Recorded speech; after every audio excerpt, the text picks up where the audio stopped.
I am Schway, J.R. Schway Rubin, for those who know my full name. That's not my full name, but we're not going to get into that. Today, we have my good friend, special guest, Chay from Body Slam Toys. Chay, how are you doing today, my friend? What's going on? Something this historical happens. I was telling my good friend Adam, who edits most of the stuff we do here, guys. Shout out my guy Adam. That we had to get you on, we had to get this popping, and we had to get the thoughts out in the universe. Are you ready, good sir? Ready. All right. So after Elimination Chamber, the question on everyone's, at least on my mind currently, is Cena going heel the biggest heel turn or moment in WWE history? Maybe. I don't know. Wow. I don't know. That's a lot. That's a lot to think about. I mean, for me personally, I told Adam the second I saw this, because I was trying to, he's not a wrestling fan, right? So talking to someone who's not a wrestling fan to try to explain why this is important, I was like, man, to me, this is the biggest moment of my wrestling watching career by far. I wasn't watching a lot, as much as I would have liked to in the 90s. I watched where I could, but my dad was not a big fan of wrestling, so I kind of had to sneak watch wrestling when he wasn't paying attention. This reminded me of Hogan turning on Macho Man at Bash of the Beach and joining the NWO. I can't think of anything else this big of a twist as, what's his name would say, Vince Russo. I can't think of a swerve this big in years. Right. You look at Jey Uso winning the Royal Rumble. That was obviously a swerve a lot of people didn't see happening. It felt good to be surprised, but this was a completely different level. Well, Jey Uso's not a heel, though. So Jey Uso is not a heel. No, but I was just saying a big moment, a swerve, something like that. I think most people thought Cena or Punk were going to win this match regardless. The biggest swerve in wrestling history, of course, is the Montreal Screwjob. We all know that. But well, yeah, that is definitely up there, because only a couple people, 3 people saw that coming, But I think that's fair. That's fair to say that the Cena turn is probably the biggest moment. It's not going to be as big as Hogan. I mean, the Hogan heel turn kind of set in motion basically everything from like the 90s through the 2000s, and that fed families for decades, right? Yeah, the Monday Night Wars. I don't think Cena's on that level, but I think modern history, I think Cena is probably the biggest heel turn in WWE, probably. I think it's also, though, you look at Hogan, the Hogan turn, and you look at this, right? Cena has a finite amount of time that he's left in the WWE. He stated that this is his last year. So, if you want to be nice, he has 9 months and some change left. So he decides to go heel for the first time in over 20 years with 9 months left in his career. Before this happened, everyone was talking about how John Cena hadn't been showing up as much as they had hoped. And then there was little breadcrumbs of something like this happening. He didn't have to qualify for the Elimination Chamber, which a lot of people, like myself included, took it as, well, he's earned the right to do this without actually having earned it this specific time. CM Punk even mentioned, why does he get to skip the line? And he comes in, he gets this opportunity. He says, I'm going to do what's best for business. There's so many breadcrumbs that we didn't look at, or at least personally, I didn't look at the time. Didn't think it was that big of a deal. And just, man, seeing Cody hug Cena and just how quickly Cena's face changed is one of those moments that I'm just going to remember forever. It's definitely the most polarizing moment I can remember watching live in maybe anything, even outside of wrestling. I mean, I'm trying to think, like, the only other time in my life, not to be a downer, I can think of something changing my mood so quickly. Obviously, this was a much more negative thing than what I'm going to mention. It's like 9/11. Like seeing something on TV you're just not expecting to happen. All of a sudden, you're like, this can't be real. Cena goes up there, and obviously, guys, I'm just going to specify, like, that's way more serious and a lot worse. Like, we get it. Okay, I understand.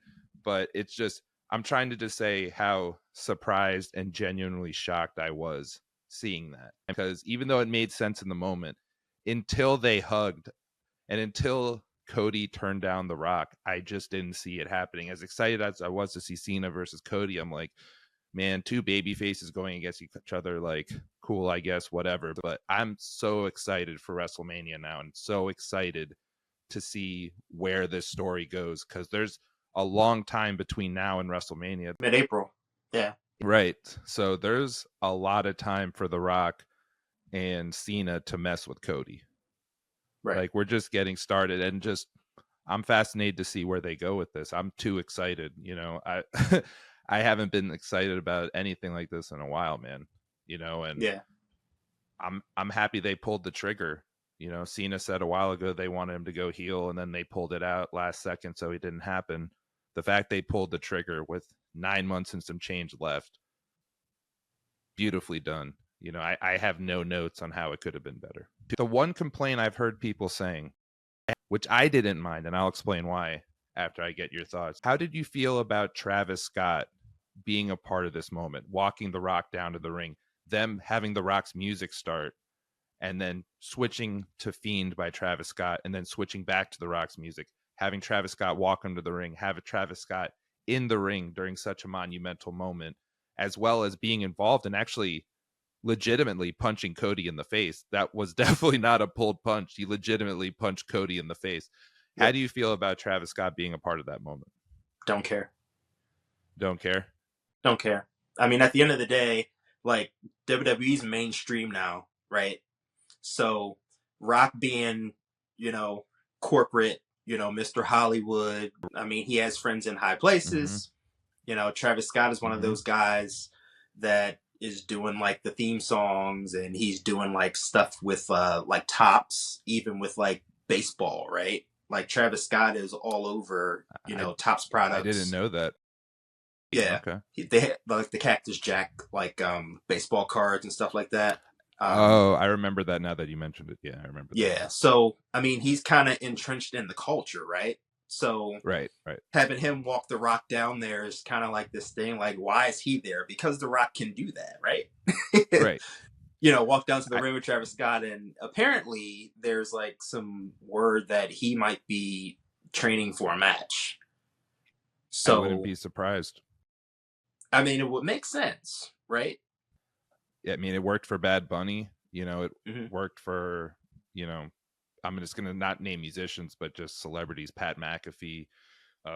Obviously, it's worked out very well for Logan Paul. It really depends what Travis Scott is willing to do in terms of actually putting in the time, considering how busy he is. I actually thought Travis being there helped. They both come out wearing all black, which, side note, this man Travis Scott's living my dream. He gets to walk down to the ring, smoke doobies in WWE events, and gets paid for it, and gets to be just like in these historic moments, whether it's the first Netflix episode walking Jey Uso down to the ring, or again, I would argue the biggest moment of my lifetime that I, in wrestling history, which is crazy. And he's just there.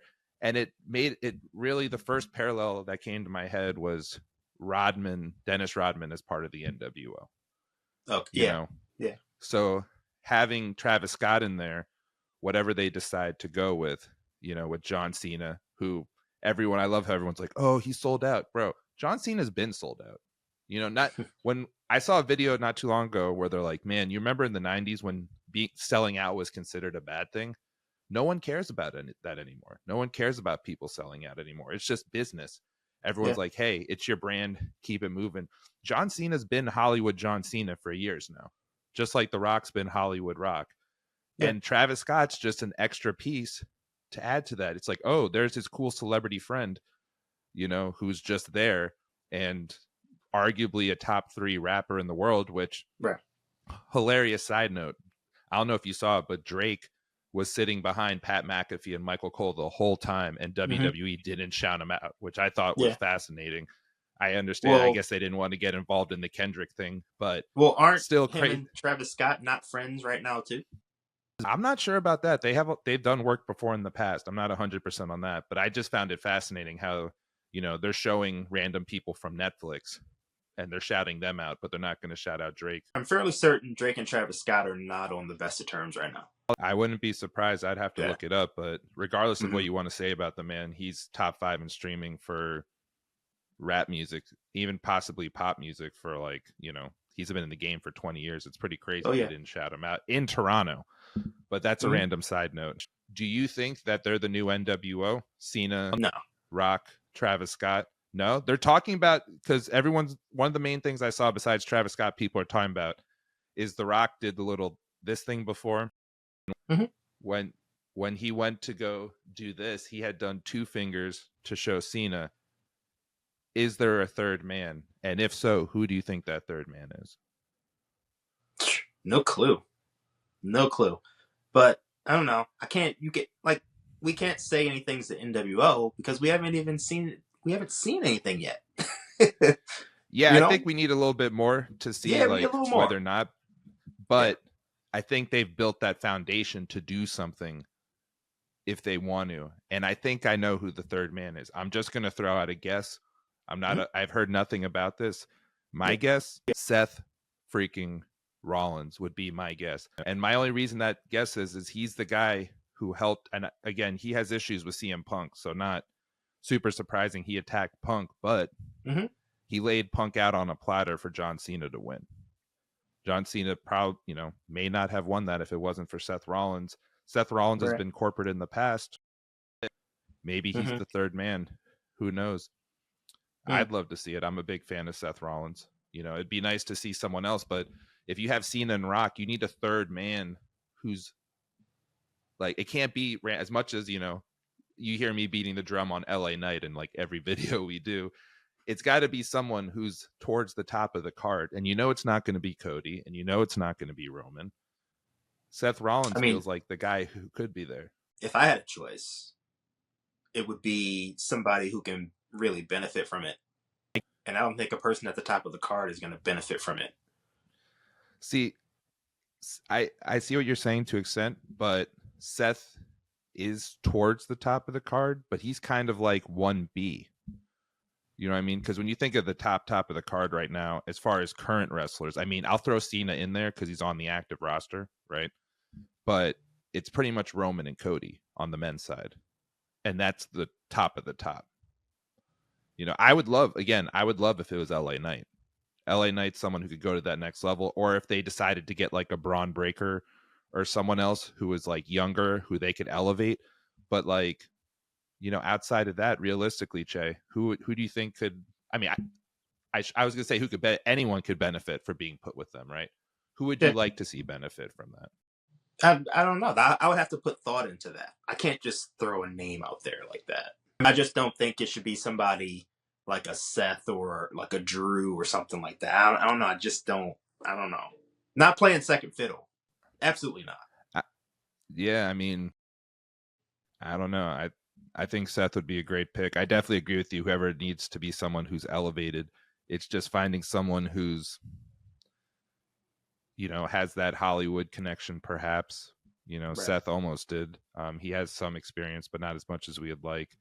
Finding that third person who's like a dude is going to be tough. True. You know, unless they go on the women's side, which, you know, she's not a heel, but I'd love to see you put Rhea in anything, I'm a fan, you know. But as far as the men's side, I feel like there's kind of a issue of there's Cody Roman, and then like Seth's kind of like right after them, and then it's like a huge drop off because a lot of these guys, all of them great wrestlers, not their fault, were kind of booked into oblivion because they were just cannon fodder for Roman Reigns' title reign. A lot of these guys were just served up to Roman to lose to Roman over and over again. So I feel like WWE kind of has a problem of, you know, who's going to beat Cody realistically. If it's not Roman, it's like Roman, Cena, Punk.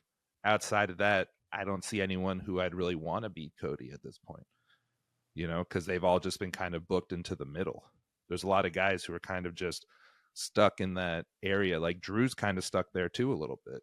And I think Drew's been doing amazing work since CM Punk's came back. But after his program with CM Punk, you see him kind of taking a step back. Not by choice, though.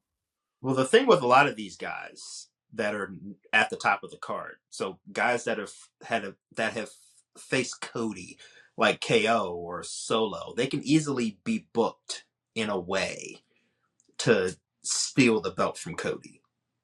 Like, I don't think any of them are at a disadvantage because they lost to Roman Reigns. If anything, Roman Reigns elevated them in their losses.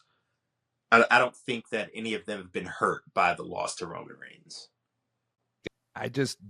If Cody ended up losing to Kevin Owens, I would be very disappointed. I would have been more than happy with that. I would have felt like his title reign was a waste. To me, like, it has to elevate someone. And I like Kevin Owens a lot. You can't treat every title reign like that. Every title reign is not going to be like that. It doesn't have to be every title reign. I'm saying Cody's title reign. Just like Roman losing to Cody elevated Cody. Correct. So without a doubt. But how long was Roman Reigns' title reign? 4 years. It was. So you take 4 years. Long. You take 4 years to elevate Cody, and now you're going to take a year plus to elevate the person that beats Cody, and then you start this trend. You've already taken 5 years of wrestling off the timeline.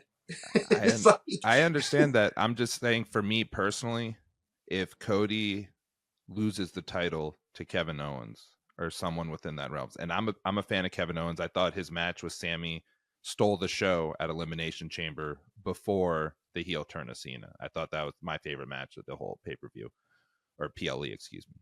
But if Cody lost to Kevin Owens and lost his title to Kevin Owens, I'd be kind of disappointed, honestly, given the buildup of Cody, of how big of a champion he is, to lose to someone where it's kind of like, to me, it would make me feel like when Gunther lost the IC title to Sami Zayn. It's just like, what's the point? It didn't really help Sami at all. Well, guess what?